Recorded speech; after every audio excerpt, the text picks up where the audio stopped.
Allora, buonasera.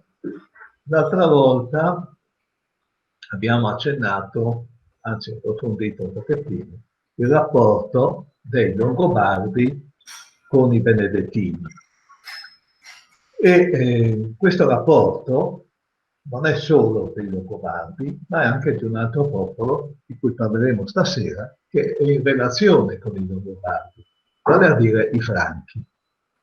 Perché parliamo dei Franchi? Beh, innanzitutto perché i Franchi interagiscono con i Longobardi in tutte le vicende italiane ed anche aquileiesi, anche poi con Venezia, perché già diciamo in questo periodo, quindi verso la fine del Settecento d.C., abbiamo la crescita di Venezia rispetto a quello che era l'entroterra aquileiese, quindi una nuova potenza che si affaccia sull'Adriatico. E quindi quando noi parliamo di Franchi, cosa significa Franchi? Franchi sostanzialmente è un aggettivo che vuol dire liberi, uomini liberi, come del resto lo erano gli arimanni longobardi, che erano uomini liberi, quindi perché portavano le armi, quindi la libertà consisteva nell'avere le armi e quindi di poter essere dei guerrieri, quindi fare la guerra. Ecco, saluto anche in via telefonica il professor De Maria, che è collegato con noi. E quindi c'è questa affinità, potremmo dire, tra Franchi e Longobardi, che inizia già quando sono entrambi nell'Europa orientale, che cercano una loro patria, che cercano un luogo dove trovarsi una sistemazione definitiva. Poi i Longobardi scendono in Italia e invece i Franchi si spostano verso il centro Europa. Tant'è vero che oltre alla Francia di oggi c'era anche la cosiddetta Franconia, e i Franchi all'inizio non è che parlassero quello che noi chiamiamo oggi il francese, parlavano il tedesco, comunque una lingua che era di derivazione germanica. Tant'è vero che Carlo Magno, uno dei personaggi che vedremo stasera, parlava esclusivamente il tedesco. Poi un po' alla volta si era fatto così dare qualche nozione di latino, ma in realtà parlava tedesco, perché i Franchi erano una popolazione di origine germanica. Allora, i primi contatti, dicevo, sono quando si trovano nell'Europa orientale. Poi ciascuno trova una patria, da una parte i Franchi, dall'altra i Longobardi, ma c'è un momento cruciale in cui hanno bisogno l'uno dell'altro, ed è la risalita della penisola iberica da parte dei cosiddetti saraceni o arabi. E dunque occorrono delle mobilitazioni ben più ampie di quello che poteva essere l'esercito franco, guidato da un certo Carlo Martello. Per cui anche dal, diciamo, ducato del Forum Iuli partono i cavalieri per andare a dare una mano a Carlo Martello, che affronta i saraceni o arabi nella cosiddetta battaglia di Poitiers. Che poi i Longobardi arrivino poi in ritardo, questo è anche vero, per cui non partecipano alla battaglia, però c'è questo aiuto reciproco. Ma chi è Carlo Martello? Carlo Martello è diciamo, il figlio di un maestro di palazzo. Chi erano i maestri di palazzo nel Regno dei Franchi? Nel Regno dei Franchi c'era il re che era della dinastia cosiddetta dei Merovingi. Uno di questi è stato Clodoveo, che ha ricevuto il battesimo a Reims e è diventata, diciamo, la Francia in questo modo la figlia primogenita della Chiesa, perché è stato il primo ad avere il battesimo tra i monarchi barbarici.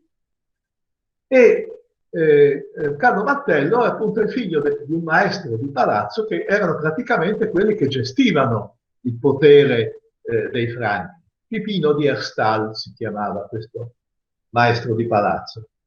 Carlo Manno era un bastardo di questo Pipino di Herstal, tant'è vero che era anche un po', diciamo, contestatore, perché sembra che quel martello non fosse come l'hanno interpretato dopo il martello contro gli infedeli, ma fosse invece il simbolo di un dio pagano, del cosiddetto Thor, e quindi era ancora pagano. E per questo i Merovingi l'avevano messo in prigione, diciamo così, l'avevano isolato dalla loro corte, soprattutto anche perché era appunto uno dei bastardi, ma viene richiamato proprio per condurre questa campagna contro i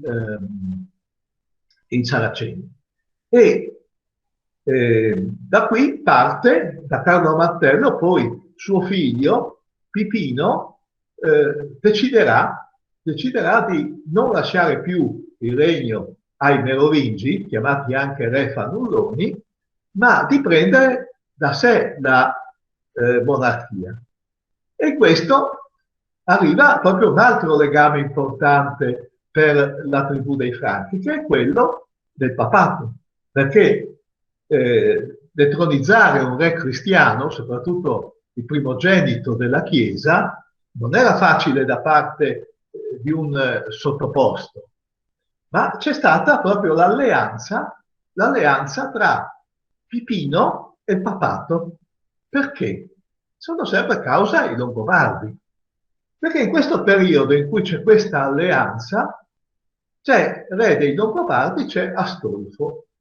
E Astolfo ha dei sentimenti abbastanza ostili nei confronti del pontefice di allora che si chiamava Stefano II. E quindi il Papa va a cercare degli alleati in cui potersi fidare e chiamarli, se del caso, in aiuto. Ed è proprio in questo periodo che avviene la discesa di Pipino in Italia, nella pianura padana e anche nella Pileiese, per diciamo, difendere quelli che erano i diritti della Chiesa nei confronti dei Longobardi. Il figlio di Pipino è appunto il famoso Carlo Magno.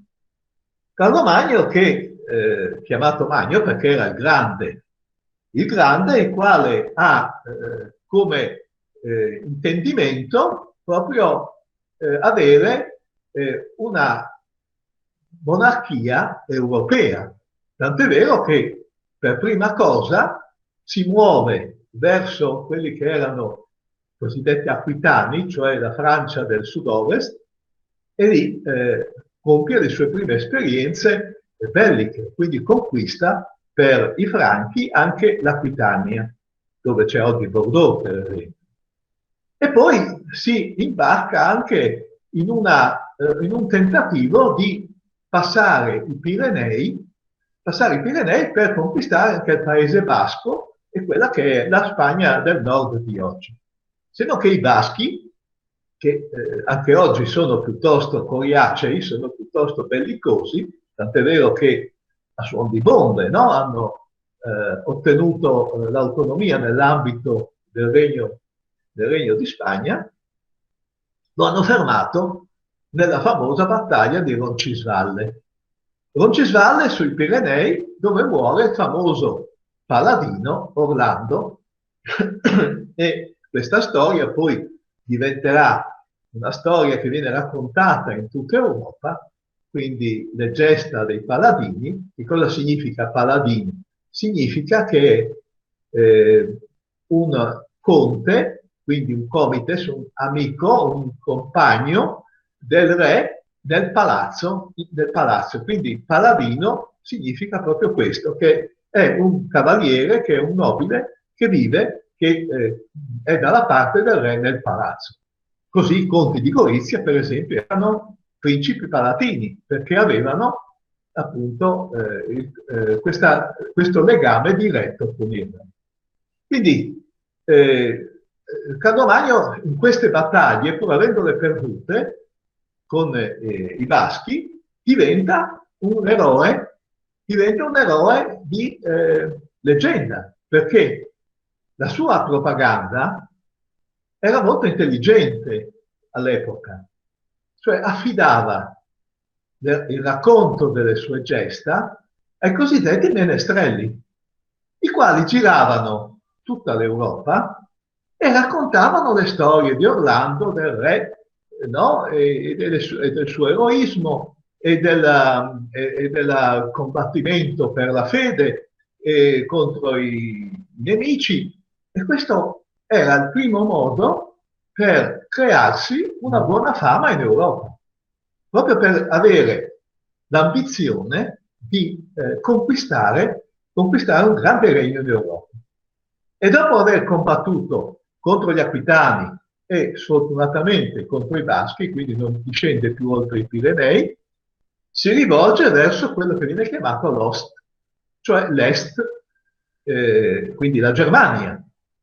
Quindi si batte contro i Sassoni e poi vedremo come nel prosieguo si batterà contro gli Avari e contro tutti quei popoli che si trovano ad est del Regno dei Franchi,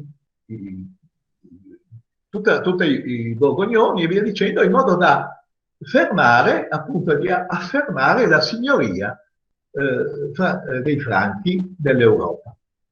Un rapporto particolare è quello con i Longobardi. Perché? Perché Pipino ha due figli, appunto, uno è Carlo Magno, l'altro è Carlo Manno, e sua madre Bertrada approfitta che Pipino muoia per combinare dei matrimoni. Combinare dei matrimoni d'intesa con quello che è il nuovo re dei Longobardi. Abbiamo visto l'altra volta come Ratchis si fa monaco, come Astolfo muoia cadendo da cavallo e quindi venga creato re quello che era il duca della Toscana, che si chiamava Desiderio, il quale si installa a Brescia con la moglie Ansa e ha numerose figlie. Ha un figlio solo che si chiama Adelchi e ha un bel po' di figlie. E queste figlie le sistema un po' dappertutto. Quindi ne fa sposare una Ermengarda a Carlo Magno, fa sposare un'altra con il re dei Bavari, un'altra ancora con altri principi barbarici, in modo che crea una rete di alleanze attraverso i matrimoni, la politica che faranno poi gli Asburgo. E per il figlio Adelchi aveva pensato la sorella di Carlo Magno, che si chiamava Gisla o Gisella. Solo che Gisella aveva tutt'altre idee che matrimonio, voleva farsi suora. E quindi ecco il prima crepa che si crea tra Longobardi e Franchi, il mancato matrimonio di Adelchi con questa figlia del re dei Franchi, quindi sorella poi dei due re dei Franchi. Perché? Perché i Franchi, in realtà, Pipino aveva tre figli. Il re Pipino aveva Carlo Magno, Carlo Manno e Gisulfo, o Grifone lo chiamavano. Solo che in tre non ci stavano. Quindi il terzo figlio lo hanno mandato in convento. E poi anche Carlo Manno lo mandano in convento. Ma Carlo Manno esce dal convento e si sposa e ha due figli. E quando muore precocemente, si tratta di difendere l'eredità di questi due figli. E allora ecco che i Longobardi si assumono questo compito di proteggere l'eredità, quindi i beni di Carlo Manno e dei suoi figli praticamente. E questo che cosa comporta? Comporta che proprio quei terreni, quei territori che erano il patrimonio di Carlo Magno siano proprio a confine con il regno longobardo. Quindi c'era quasi la volontà o comunque il desiderio di allargarsi con questa protezione verso la Francia da parte dei Longobardi. Questo naturalmente Carlo Magno non lo permette e quindi cominciano già lì le frizioni. E poi sì, ha sposato Ermengarda, figlia di Desiderio, però aveva altri desideri Carlo Magno.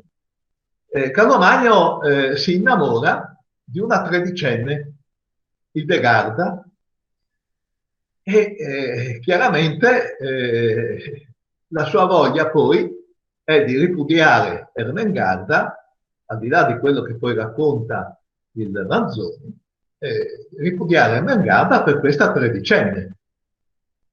E ovviamente la scusa sarà poi quella che i Longobardi sono nemici del Papa e via dicendo, no? Ma in realtà appunto la causa di questo è proprio la bellezza di questa tredicenne. C'è da dire che Hildegarda non sarà la sola moglie, quindi è la numero 2, diciamo, di Carlo Magno, ma sarà la quinta, sarà una delle 5 mogli,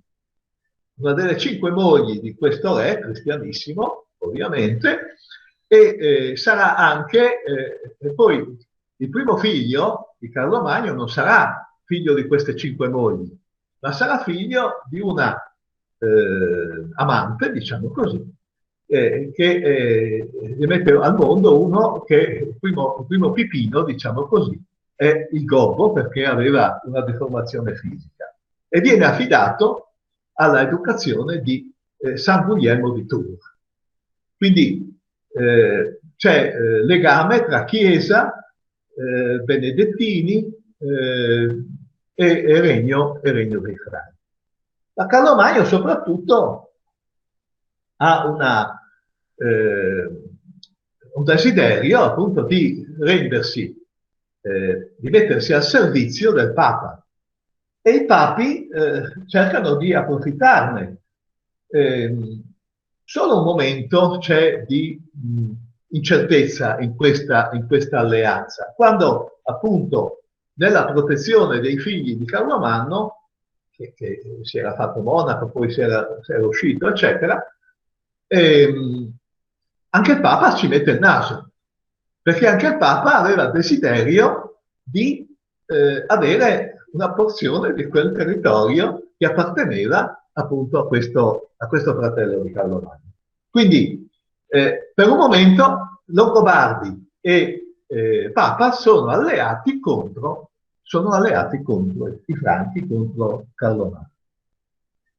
Se non che poi le cose si riaggiustano perché muore questo Papa Stefano, arriva un Papa che si chiama Paolo e tra di loro si rinnova, tra i Franchi e il Papa si rinnova l'alleanza, anche perché c'è il duca di Spoleto, che si chiama Totone, il quale entra a Roma e praticamente conquista la città di Roma, senza colpo ferire, senza avere appunto avversari all'interno della città, e questo dà fastidio al Papa perché la città che ritiene sua è entrata, sia pure per poco, in mano dei Longobardi. Quindi c'è tutto un intervento di Carlo Magno che insiste su questa liberazione che deve essere fatta di Roma, e il duca Totone si ritira da Roma, ma la cosa rimane ancora in sospeso. Il nuovo Papa, che si chiama Adriano I, incomincia appunto a insistere nei confronti dei Franchi perché scendano a liberarlo dai Longobardi, da questa continua paura che ha di questo popolo che in qualche modo ancora risente, secondo lui, dell'antica fede eretica e che quindi non aspiri ad altro se non ad essere nemico del pontificato, quindi del Papa.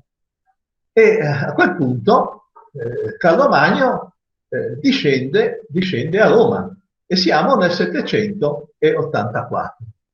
Nel 784 discende a Roma per la prima volta e discende a Roma per la prima volta, chiaramente sconfigge il re longobardo Desiderio, lo prende poi prigioniero, lui e la moglie, li manda in un convento in Francia e in questo regno che crea di nuovo si proclama re dei Franchi e dei Longobardi, ricevendo anche tra l'altro la fedeltà dei duchi longobardi. Cioè praticamente, come succede, sul carro del vincitore tutti salgono. E siccome Carlo Magno aveva vinto e Desiderio era stato esiliato in Francia e il figlio Adelchi aveva dovuto fuggire a Costantinopoli, tutti i duchi gli giurano fedeltà. Poi abbiamo visto come quelli del Friuli, del Veneto e del Trentino lo affrontarono poi in una seconda battaglia e ne furono sconfitti. Ma comunque Carlo Magno ci tiene a unire il suo regno con quello dei Longobardi.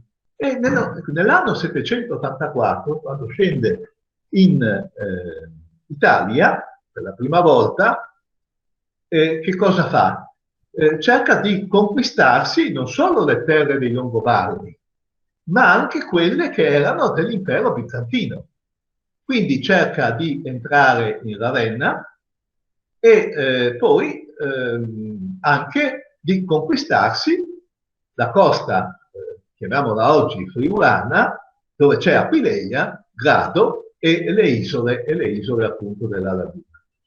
Questo primo contatto di Carlo Magno con la potenza di Venezia viene in qualche modo taciuto dalla storia veneziana, perché a differenza di altri che non riescono ad invadere Venezia, invece Carlo Magno ci è riuscito. Ci è riuscito prendendo a sorpresa quindi i veneziani che sicuri della protezione delle acque della loro laguna non avevano pensato che Carlo Magno potesse arrivare con delle imbarcazioni e quindi avere anche la possibilità di entrare all'interno delle isole veneziane. Quindi comunque ecco, c'è questa rottura anche con Venezia che sta diventando la potenza appunto dell'Alto Adriatico. Ma ancora non è finita la storia tra i Longobardi e i Franchi. Non è finita perché, oltre alla rivolta, i principi dei duchi appunto del nord-est, c'è anche un grande fermento nei ducati, diciamo, del centro Italia, Spoleto e Benevento. E lì la donazione che questi duchi fanno al Papa per salvaguardare il loro posto, diciamo così, sono importanti. Per cui da quella donazione piccola che aveva fatto Liutprando al Papa per il dominio temporale su Trieneti, a questo punto gran parte della Italia centrale, quella che era meno fertile ovviamente, perché i duchi longobardi non erano proprio così da dare le terre migliori, vengono donate al Papa e quello che non viene donato al Papa, per esempio i boschi, per esempio le foreste, vengono invece donate ai benedettini. Quindi i duchi di Spoleto e di Benevento si salvaguardano e dureranno ancora 2 secoli in carica, diciamo, le dinastie che erano originarie della Pileiese nei due ducati. Ma è chiaro che la situazione, pur essendo Carlo vincitore in tutti i fronti, chiamiamolo così, la situazione non è stabile, soprattutto nella pianura padana.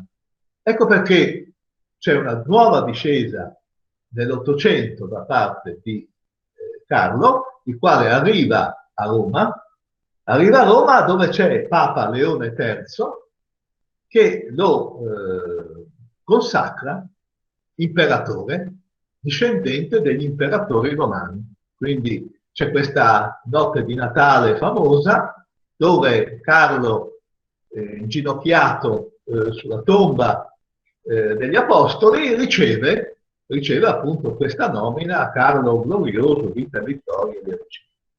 Quindi nasce quello che è il Sacro Romano Impero. Sacro Romano Impero che è il primo disegno di unità, possiamo chiamarla europea, perché al suo interno ci sono più popoli, più lingue, più tradizioni e c'è un legame unico, che è quello della religione cristiana. E qui proprio i benedettini, di cui abbiamo parlato l'altra volta, crescono. Perché? Perché con l'appoggio del sovrano riescono a mettere dei conventi, dei monasteri in tutta Europa e a creare una cultura europea che diventa poi la base della nostra cultura. Cultura che ovviamente il re, diciamo l'imperatore Carlo Magno, in qualche modo favorisce. Ma con chi la favorisce? La favorisce con i Longobardi, che erano già organizzati per questo. Perché erano già organizzati i Longobardi? Perché a Pavia avevano costituito un gruppo di intellettuali che aveva la funzione di pensatoio. Quello che dovrebbero fare tutti gli stati o tutte le realtà che hanno desiderio di progredire, che hanno desiderio anche di governare bene lo Stato. Ed ecco perché alla corte di Carlo Magno troviamo Paolino di Aquileia, che sarà il soggetto della prossima lezione, troviamo Paolo Diacono, troviamo Alcuino, inglese, troviamo Teodulfo e troviamo anche altri Longobardi che erano a Pavia, che si trasferiscono da Pavia ad Aquisgrana, Aachen, oggi in Germania, e La Chapelle, anche in francese. Quindi c'è questo confluire delle teste migliori d'Europa nella corte di Carlo Magno. Viene chiamata anche la scuola palatina, nel senso che in questa scuola, chiamata così, in cui è Alcuino di York, colui che... Sì? È Tobolina, questa è nonna. Ecco, Paolino di York, Alcuino di York è colui che riesce a guidare questa scuola. Vuoi fare un po' di nonnine così, amore? Ecco, questa... Spegno il microfono. Ecco, questa realtà della scuola palatina, che poi è equivocata che fosse la scuola, diciamo, di una scuola come quelle che noi conosciamo, per cui Carlo Magno viene definito colui che inizia la scuola, no? Il padre della scuola, rendendolo antipatico poi ai nostri giovani. In realtà Carlo Magno non era, diciamo, istruito, anzi si ricorda di lui che le uniche cose che gli piacessero fare era andare a caccia, ovviamente le donne. Pensate che dopo aver sposato 5 donne, ormai anziano, si è accontentato di 4 amanti alla volta, insomma, no? Proprio perché aveva la caccia, le donne, e poi aveva un'altra cosa, siccome era grande e grosso, no? Aveva il piacere di prendere i suoi guerrieri e di alzarli con una mano sola.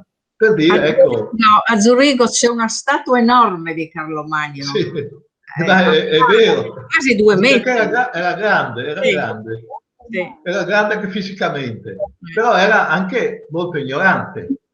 però era curioso. E quando una persona è curiosa, allora si costruisce anche da solo una cultura, aiutato da questa scuola palatina. Per cui Paolino di Aquileia sarà il suo maestro di grammatica, sarà colui che incomincia a farlo imparare. Poi mi pare che non ha avuto grosso successo perché continuava a firmare con una croce Carlo Magno. Però aveva incominciato, per esempio, a farsi insegnare il greco e poi soprattutto giocavano con questi intellettuali ad essere nella mitologia rivestendo ciascuno un ruolo di o un guerriero o un profeta, in modo da essere, diciamo, dei ruoli di quelli che erano i grandi del passato. E questa cultura così spicciola si traduce poi in una capacità di governo anche, tra l'altro, perché questi qua che erano del palazzo, i paladini, non erano solo, diciamo, lì per compiacere il re, compiacere l'imperatore, ma erano lì per proprio aiutarlo a governare, e lui si fidava di questo. Li chiamava boni homines, nel senso, non buoni nel senso di così, buoni nel senso di bontà, ma buoni nel senso di valore. E soprattutto riceve dal Longobardi lo schema di come governare uno Stato. E allora la figura centrale dello Stato diventa l'imperatore, certamente, ma ci sono poi i vari vassalli, cioè coloro che sono inferiori all'imperatore, che da lui ricevono il potere, che governano le varie regioni. Ebbene, tutti questi vengono controllati. Signora Ferrazzi, per piacere spenga il microfono. Può spegnere anche il professore? Sì, spiego io, ecco qua. Ecco. No? Quindi con questa struttura di governo attraverso questi principi, questi vassalli, questi conti, no? Perché conte che cosa significa? Conte significa comes, cioè compagno, no? E con questi conti, con questi vassalli, governa lo Stato nelle varie regioni, però li controlla direttamente con quelli che vengono chiamati i missi dominici. Missus è il messo, il messaggero, e dominici significa del padrone. Quindi un controllo stretto dello Stato centrale, da Aquisgrana, quindi dalla Germania, su tutta l'Europa. E questi missi dominici sono chiamati a relazionare su quello che fanno i vari principi sul territorio. Quindi un controllo generalizzato e un controllo efficace, perché mai come in questo momento l'Europa riesce ad essere unita. Unita dal punto di vista economico, perché più o meno, diciamo, la situazione economica è la stessa in Italia, in Francia, in Germania, non è che ci siano grosse differenze dal punto di vista dell'economia locale. Poi, dal punto di vista culturale, perché la lingua di scambio diventa il latino della Chiesa, che è un latino molto facile. Poi il riferimento religioso, perché ovviamente il cemento di questa realtà è proprio la religione. Il fatto di non avere nemici da parte dei religiosi, dei monaci o del Papa, significa avere una certa pace religiosa, dove ci sono anche dei governanti che nello stesso tempo sono anche dei fedeli dell'imperatore. Quindi abbiamo religiosi che vengono nominati dall'imperatore. Perché qual è la caratteristica di questa figura imperiale? La caratteristica di questa figura imperiale è che è consacrata. E la consacrazione che cosa gli dà? Gli dà una parità nei confronti del Papa. Anzi, potrei dire che gli dà una superiorità, perché dopo Leone III, e fino a quando non scomparirà Carlo Magno deciderà chi farà il Papa. Sarà lui a decidere. E non si sentirà mai inferiore al Papa. Tant'è vero che passati 200 anni ci sarà la famosa guerra delle investiture, dove Enrico IV, imperatore di Germania, porterà la prova dicendo che Carlo Magno era stato consacrato, quindi era superiore al Papa, e quindi doveva decidere lui la nomina dei vescovi. Quindi ci sono questi aspetti positivi, diciamo così. E soprattutto c'è questo insieme di persone che all'interno del palazzo del re contribuiscono appunto a far sì che questa unificazione europea sia descritta e sia programmata, diremmo noi oggi, con una certa razionalità. E se noi vediamo nell'Europa che poi nascerà, l'Europa feudale, l'Europa che durerà poi in fondo fino al 1700, 1600, 1700, questa Europa feudale nasce dal disegno di una persona in particolare che è Paolino d'Aquileia, ma anche di tutti gli altri. Quindi c'è una precisa idea di come costruire l'Europa. Certamente gli eredi di Carlo Magno non saranno all'altezza di questo, e vedremo nella nostra ultima lezione come l'impero cadrà proprio per questa incapacità degli eredi di Carlo di essere all'altezza di quello che è stata la potenza del padre o del nonno. Perché è evidente che se il Sacro Romano Impero porta all'unità, all'unione, quando poi questa unione si spezzerà in tre, e questo accadrà quando gli ultimi eredi saranno tre e nel mezzo di questi, perché fino a un certo punto c'erano in due, poi è rimasto uno, poi quando arrivano a tre è chiaro che la spaccatura diventa forte e nascono le nuove nazioni, quindi nasce la Germania, nasce la Francia e nel mezzo c'è questa terra, la cosiddetta, la chiameranno Lotharingia, questa Lotharingia che è stata per secoli poi oggetto di guerra tra Francia e Germania, no? Perché non c'era un'appartenenza a questa o a quella delle due parti. Quindi l'unità dell'impero è una cosa importante, e questo principio dell'unità, ma anche nella diciamo, gestione periferica, viene portato appunto da Carlo Magno su istruzione, su collegamento appunto da parte di Paolino d'Aquileia. Ma dove troviamo tutto questo disegno, diciamo così? Perché non è un disegno che è così astratto, oppure che ci siamo messi in testa noi guardando quello che è successo in quegli anni.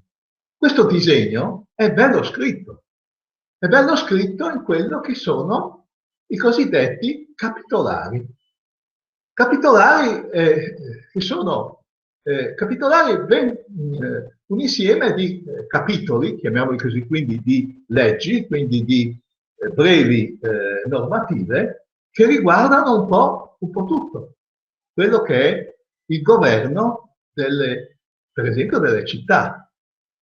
Il capitolare Drillis, il governo dei paesi, delle città, di come devono essere governate, di chi le governa, di quali sono i principi per essere governate, sono stabiliti in questo capitolare.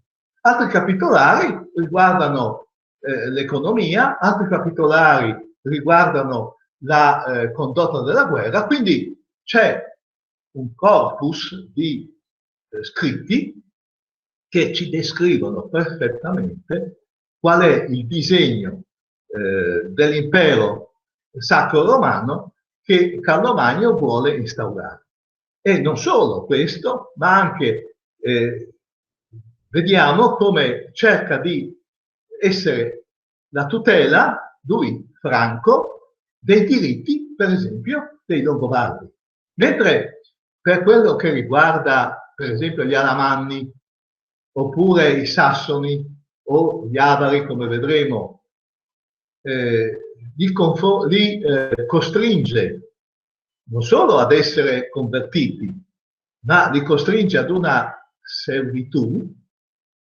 Con i Longobardi non fa così. I Longobardi vengono assunti a parità con i Franchi, perché sono portatori di una civiltà che è rispettata da Carlo Magno. E durerà questa civiltà a lungo, dove ci sono stati i Longobardi. Una tradizione, una, diciamo così, continuità che avviene per il momento solo nel diritto. Però dal diritto ne deriva anche una cultura, ne deriva anche una base di ragionamento, di visione del mondo, che è quella proprio del popolo longobardo. Quindi, anche se sconfitto dal punto di vista militare, anche per la, diciamo così, incapacità di gestione di un regno che ha tanti duchi, ha tante parti, diciamo così, che vanno per conto loro, ma a parte questo, a parte la debolezza militare, in fondo i Longobardi hanno vinto e si sono confusi proprio con il regno franco. E questo diciamo, punto di forza che ha Carlo Magno gli permette anche di entrare nelle questioni religiose. Non dobbiamo dimenticare che in questo periodo anche c'è il confronto con Costantinopoli. Aquileia, il patriarcato di Aquileia, Grado, perché poi ci sono due patriarcati, no? Aquileia e Grado, sono nel mezzo di una questione teologica, la famosa questione del filioque. La famosa questione del filioque che cosa significa? Significa che nel nostro credo noi diciamo che lo Spirito Santo procede dal Padre e dal Figlio, quindi, e dal Figlio filioque procedi. Questo gli ortodossi non lo accettavano.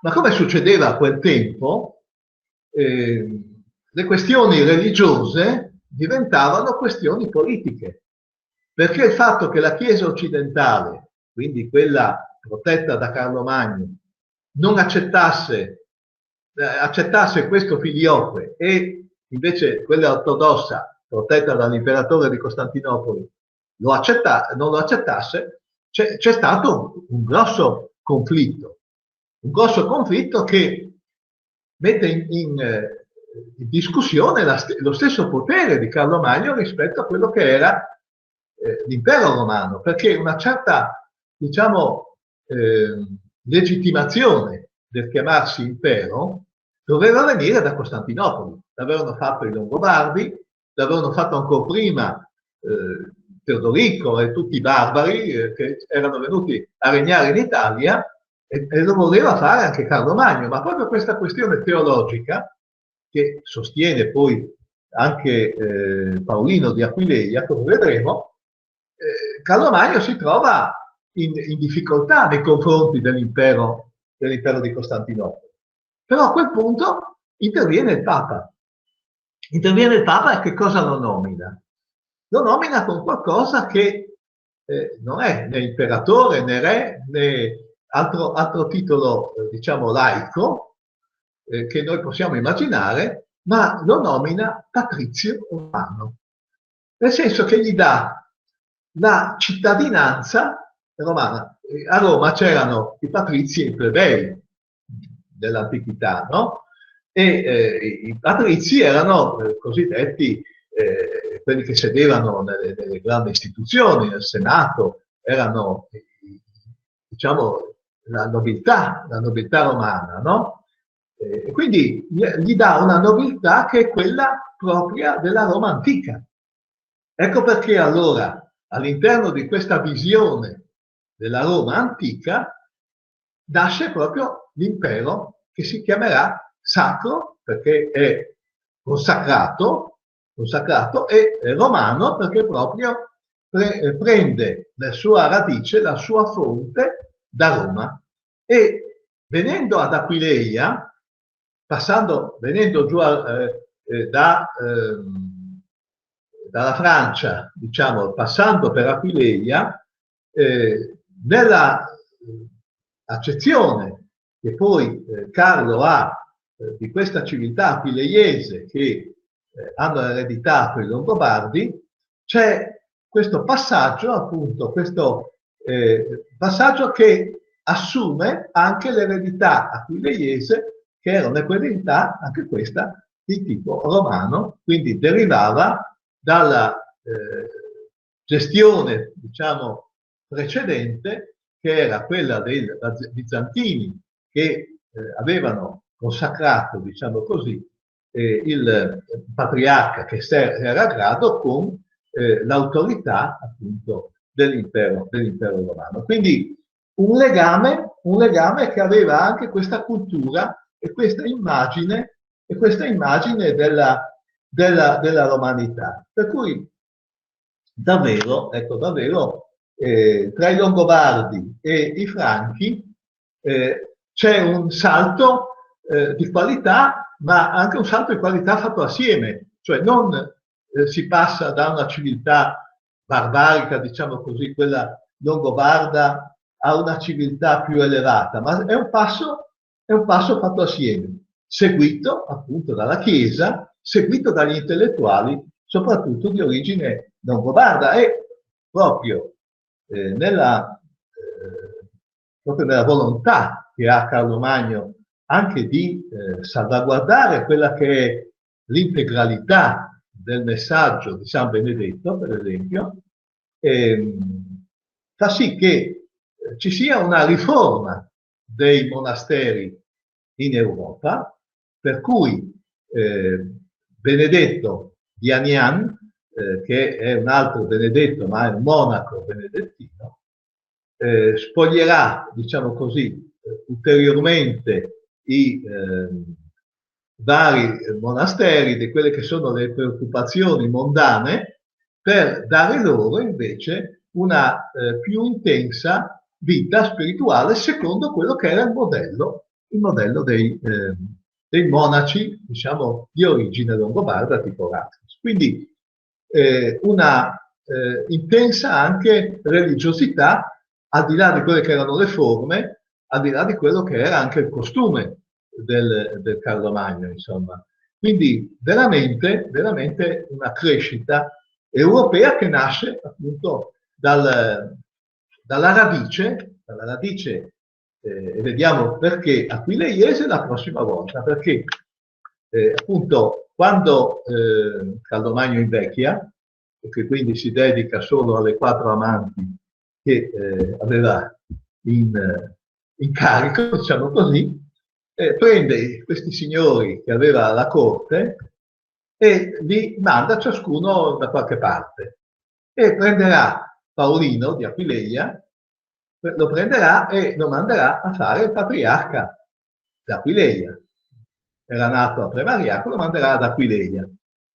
Non solo ad Aquileia, ma con il figlio, con uno dei figli, lo metterà anche alla testa della spedizione che poi arriverà a conquistare gli Avari, che vedremo la prossima volta. E comunque, quindi c'è questo scioglimento della corte di Aquisgrana nell'imminenza anche della morte di 814 di Carlo Magno, Però resta un regno, il suo, come dicevo, con molti eredi, ma nessuno in grado di avere la sua forza e la sua capacità di reggere un impero così vasto. Per cui si scatenano le ambizioni di molti, si scatenano anche le reazioni della Chiesa, perché poi la Chiesa non accetterà gli eredi, no? Quindi avere nemica la Chiesa per molti di questi figli di Carlo Magno sarà veramente una disgrazia, perché evidentemente quello che contava era l'appoggio papale. Quindi cambia lo scenario europeo. In questo scenario europeo, appunto, vedremo un protagonista la prossima volta, che è appunto Paolino. Paolino che è alla pari di Paolo Diacono, perché Paolo Diacono viene mandato a Monte Cassino in esilio perché suo fratello aveva partecipato alla rivolta contro Carlo Magno. E quindi sono proprio quelli, i Longobardi di origine aquileiese, che saranno quelli che manterranno appunto questa tradizione e porteranno avanti anche il Sacro Romano Impero. In più c'è ovviamente anche quello che naturalmente viene mantenuto come ultimo residuo della civiltà longobarda a Spoleto e a Benevento. Quindi i Longobardi continuano a vivere proprio nel nome e nella continuità di Aquileia. Sarà questo appunto una diversità poi con Venezia, perché Venezia vorrà avere, e vedremo come, il primato di San Marco, quindi di legarsi alla tradizione di San Marco, e invece Aquileia terrà quello che è invece il messaggio di San Marco, quindi l'antico Vangelo.